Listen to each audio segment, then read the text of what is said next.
Alcott. Chapter 19. Tom's Success. Come, Philander, let us be a-marching, every one his true love a-searching, would be the most appropriate motto for this chapter, because, intimidated by the threats, denunciations, and complaints showered upon me in consequence of taking the liberty to end a certain story as I liked, I now yield to the amiable desire of giving satisfaction, and, at the risk of outraging all the unities, intend to pair off everybody I can lay my hands on. Occasionally a matrimonial epidemic appears, especially toward spring, devastating society, thinning the ranks of bachelordom, and leaving mothers lamenting for their fairest daughters. That spring the disease broke out with great violence in the Shaw circle, causing paternal heads much bewilderment, as one case after another appeared with alarming rapidity. Fanny, as we have seen, was stricken first, and hardly had she been carried safely through the crisis, when Tom returned to swell the list of victims. As Fanny was out a good deal with her Arthur, who was sure that exercise was necessary for the convalescent, Polly went every day to see Mrs. Shaw, who found herself lonely, though much better than usual, for the engagement had a finer effect upon her constitution than any tonic she ever tried. Some 3 days after Fan's joyful call Polly was startled on entering the Shaws' door, by Maude, who came tumbling downstairs, sending an avalanche of words before her. "He's come before he said he should to surprise us. He's up in mamma's room and was just saying, 'How's Polly?' when I heard you come in your creep mouse way, and you must go right up. He looks so funny with whiskers, but he's ever so nice, real big and brown, and he swung me right up when he kissed me. Never mind your bonnet, I can't wait." And pouncing upon Polly, Maude dragged her away like a captured ship towed by a noisy little steam tug. "The sooner it's over the better for me," was the only thought Polly had time for before she plunged into the room above, propelled by Maude, who cried triumphantly, "There he is! Ain't he splendid?" For a minute everything danced before Polly's eyes, as a hand shook hers warmly, and a gruffish voice said heartily, "How are you, Polly?" Then she slipped into a chair beside Mrs. Shaw, hoping that her reply had been all right and proper, for she had not the least idea what she said. Things got steady again directly, and while Maude expatiated on the great surprise, Polly ventured to look at Tom, feeling glad that her back was toward the light and his was not. It was not a large room, and Tom seemed to fill it entirely. Not that he had grown so very much, except broader in the shoulders, but there was a brisk, genial, free and easy air about him, suggestive of a stirring, out-of-door life, with people who kept their eyes wide open, and were not very particular what they did with their arms and legs. The rough and ready traveling suit, stout boots, brown face, and manly beard, changed him so much, that Polly could find scarcely a trace of elegant Tom Shaw in the hardy-looking young man who stood with one foot on a chair, while he talked business to his father in a sensible way, which delighted the old gentleman. Polly liked the change immensely, and sat listening to the state of Western trade with as much interest as if it had been the most thrilling romance, for, as he talked, Tom kept looking at her with a nod or a smile so like old times, that for a little while she forgot Maria Bailey and was in bliss. By and by Fanny came flying in, and gave Tom a greater surprise than his had been. He had not the least suspicion of what had been going on at home, for Fan had said to herself, with girlish malice, "If he don't choose to tell me his secrets, I'm not going to tell mine," and had said nothing about Sidney, except an occasional allusion to his being often there, and very kind. Therefore, when she announced her engagement, Tom looked so staggered for a minute that Fan thought he didn't like it. But after the first surprise passed, he showed such an affectionate satisfaction that she was both touched and flattered. "What do you think of this performance?" asked Tom, wheeling round to Polly, who still sat by Mrs. Shaw in the shadow of the bed curtains. "I like it very much," she said in such a hearty tone that Tom could not doubt the genuineness of her pleasure. "Glad of that. Hope you'll be as well pleased with another engagement that's coming out before long," and with an odd laugh, Tom carried Sidney off to his den, leaving the girls to telegraph to one another the awful message, "It is Maria Bailey." How she managed to get through that evening, Polly never knew, yet it was not a long one, for at 8 o'clock she slipped out of the room, meaning to run home alone and not compel any one to serve as escort. But she did not succeed, for as she stood warming her rubbers at the dining room fire, wondering pensively as she did so if Maria Bailey had small feet, and if Tom ever put her rubbers on for her, the little overshoes were taken out of her hands, and Tom's voice said, reproachfully, "Did you really mean to run away and not let me go home with you?" "I'm not afraid. I didn't want to take you away," began Polly, secretly hoping she didn't look too pleased. "But I like to be taken away. Why, it's a whole year since I went home with you. Do you remember that?" said Tom, flapping the rubbers about without any signs of haste. "Does it seem long?" "Everlasting." Polly meant to say that quite easily, and smile incredulously at his answer, but in spite of the coquettish little rose-colored hood she wore, and which she knew was very becoming, she did not look or speak gaily, and Tom saw something in the altered face that made him say hastily, "I'm afraid you've been doing too much this winter. You look tired out, Polly." "Oh, no, it suits me to be very busy," and she began to drag on her gloves as if to prove it. "But it doesn't suit me to have you get thin and pale, you know."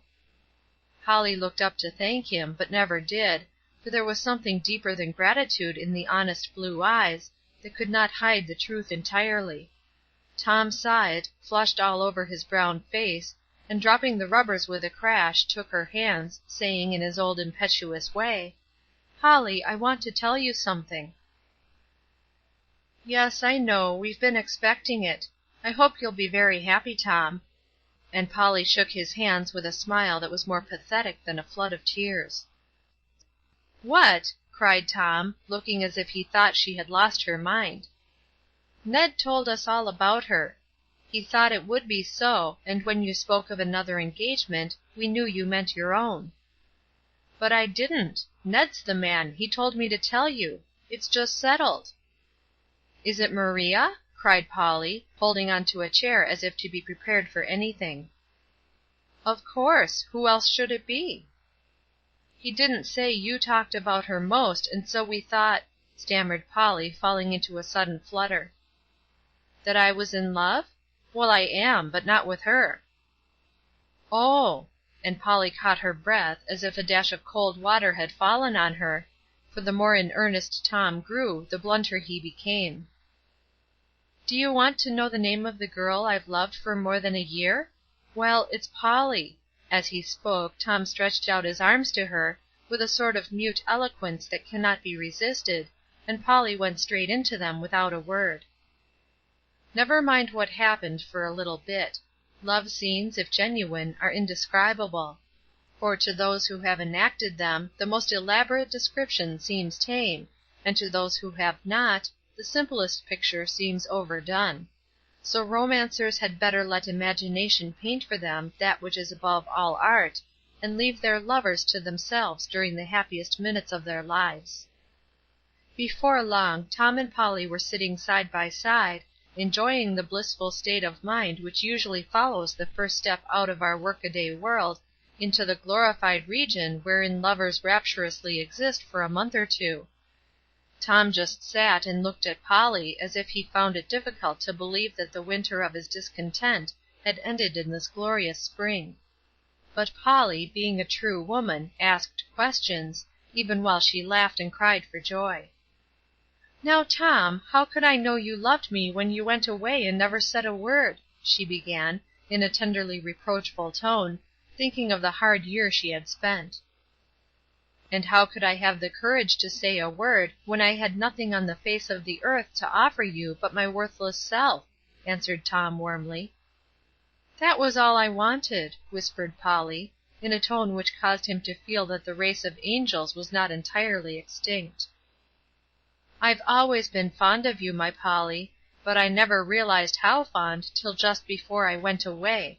I wasn't free, you know, and besides I had a strong impression that you liked Sidney in spite of the damper which Fan hinted you gave him last winter.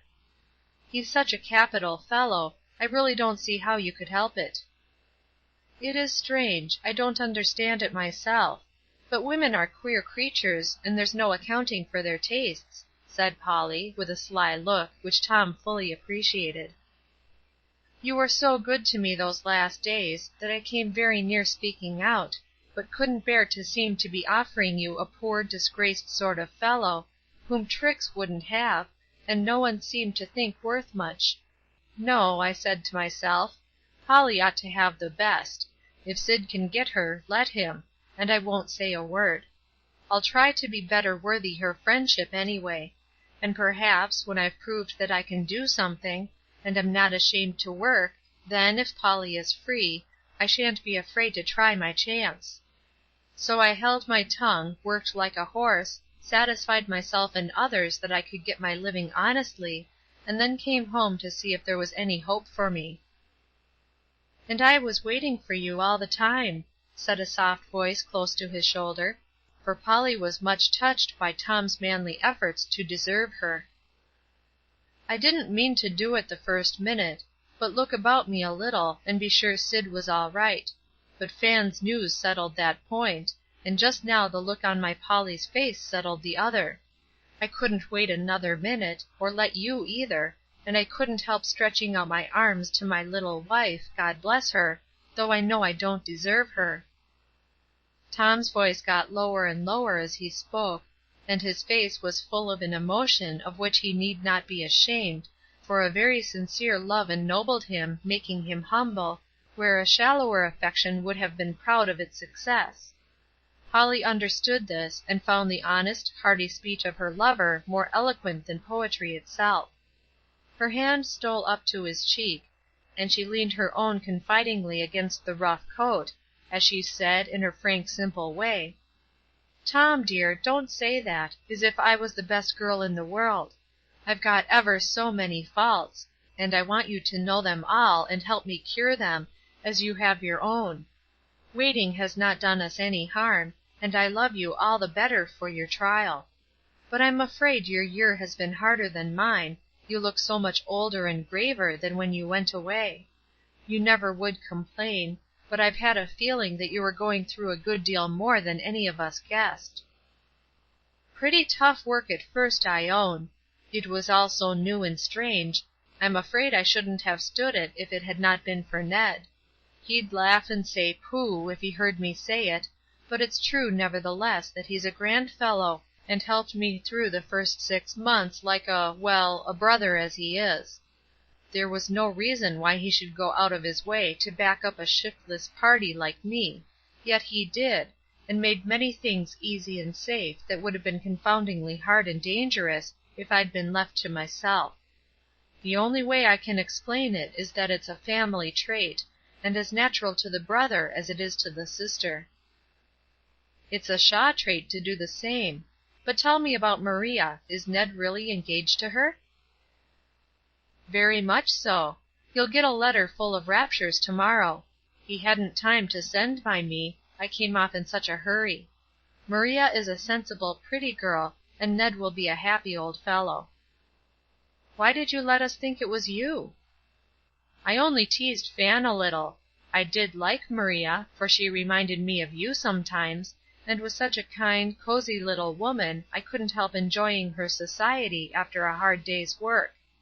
But Ned got jealous, and then I knew he was in earnest, so I left him a clear field, and promised not to breathe a word to any one till he had got a yes or no from his Maria."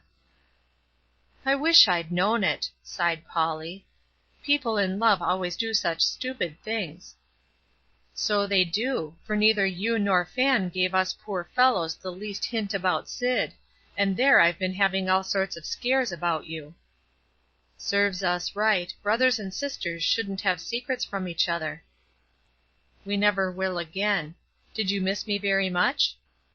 "Yes, Tom, very, very much." "My patient little Polly." Did you really care for me before you went?" "See if I didn't." And with great pride Tom produced a portly pocketbook stuffed with businesslike documents of a most imposing appearance, opened a private compartment, and took out a worn looking paper, unfolded it carefully, and displayed a small brown object which gave out a faint fragrance. "That's the rose you put in the birthday cake, and next week we'll have a fresh one in another jolly little cake which you'll make me. You left it on the floor of my den the night we talked there, and I've kept it ever since. There's love and romance for you." Polly touched the little relic, treasured for a year, and smiled to read the words, "My Polly's rose," scribbled under the crumbling leaves. "I didn't know you could be so sentimental," she said, looking so pleased that he did not regret confessing his folly. "I never was till I loved you, my dear, and I'm not very bad yet, for I don't wear my posy next my heart, but where I can see it every day, and so never forget for whom I am working. I shouldn't wonder if that bit of nonsense had kept me economical, honest, and hard at it, for I never opened my pocketbook that I didn't think of you." "That's lovely, Tom." And Polly found it so touching that she felt for her handkerchief; but Tom took it away, and made her laugh instead of cry by saying, in a wheedlesome tone, "I don't believe you did as much, for all your romance. Did you now?" "If you won't laugh, I'll show you my treasures. I began first, and I've worn them longest." As she spoke, Polly drew out the old locket, opened it, and showed the picture Tom gave her in the bag of peanuts, cut small and fitted in on one side. On the other was a curl of reddish hair and a black button. How Tom laughed when he saw them. "You don't mean you've kept that frightful guy of a boy all this time? Polly, Polly, you are the most faithful 'loveress,' as Maude says, that was ever known." "Don't flatter yourself that I've worn it all these years, sir. I only put it in last spring because I didn't dare to ask for one of the new ones.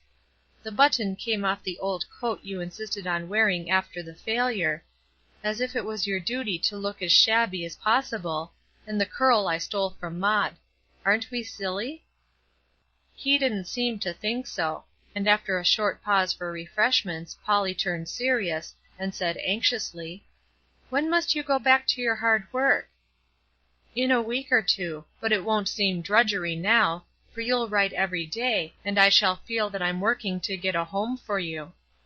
That will give me a 40-man power, and I'll pay up my debts and get a good start, and then Ned and I will be married and go into partnership, and we'll all be the happiest, busiest people in the West." "It sounds delightful, but won't it take a long time, Tom?"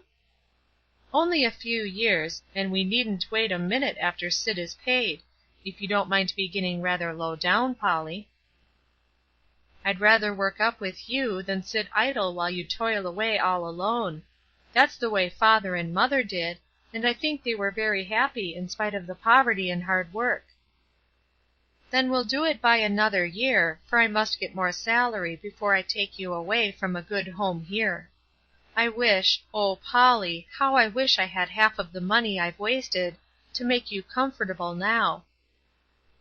"Never mind, I don't want it. I'd rather have less, and know you earned it all yourself," cried Polly, as Tom struck his hand on his knee with an acute pang of regret at the power he had lost. "It's like you to say it, and I won't waste any words bewailing myself because I was a fool. We will work up together, my brave Polly, and you shall yet be proud of your husband, though he is poor Tom Shaw." She was as sure of that as if an oracle had foretold it, and was not deceived; for the loving heart that had always seen, believed, and tried to strengthen all good impulses in Tom, was well repaid for its instinctive trust by the happiness of the years to come.